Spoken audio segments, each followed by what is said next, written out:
In my opinion, the most difficult task known to man is, wait for it, it's waiting. And we all hate it. We wait in traffic, we wait in lines, we wait in doctor's offices. Oh, okay, I know, I'm sorry, it was my fault. I don't know anyone who enjoys waiting.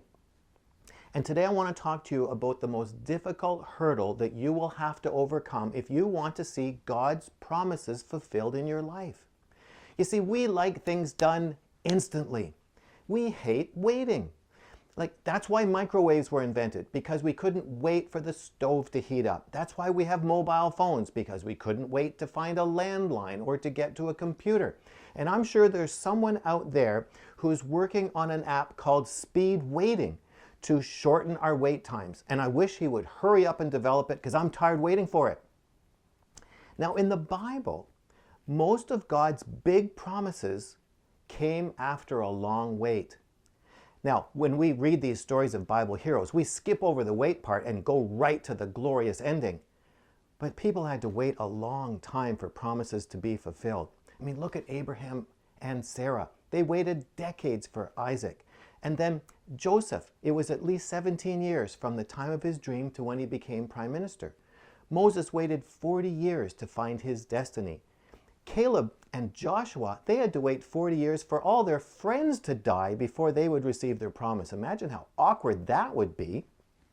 King David, he had to wait about 13 years from when he was anointed king to when he was finally crowned. And even Jesus waited until he was 30 to start his ministry. Now, why does God make us wait so much? Well, it's because God's not in a hurry, and I find that so frustrating. You see, I'm interested in the result, and He's interested in the journey. Now, why is He like that? Why is He so preoccupied with the journey? It's because He wants to use the time of the wait to develop our character. I know that sounds horrible, but He wants to develop our character to prepare us for how we need to be to receive the promise. Like Joseph, he had to have his character developed before he could become prime minister. And God is all about relationships. He wants to deepen our relationship while we're waiting for the promise. See, in James 1 and 3, it says the testing of our faith develops perseverance, leading to spiritual maturity. And that's God's goal for us. So God's all about relationships. Now you see, if we got all of our promises granted to us really fast, well then we'd think God was just like a vending machine. We just put in the money, pull the crank, and out comes the promise. But God wants relationship with us. And the reason He gives us a dream or a promise is so that we have something to look forward to while we're waiting. And so we know that there's something great coming, and so we can use that time to develop our relationship.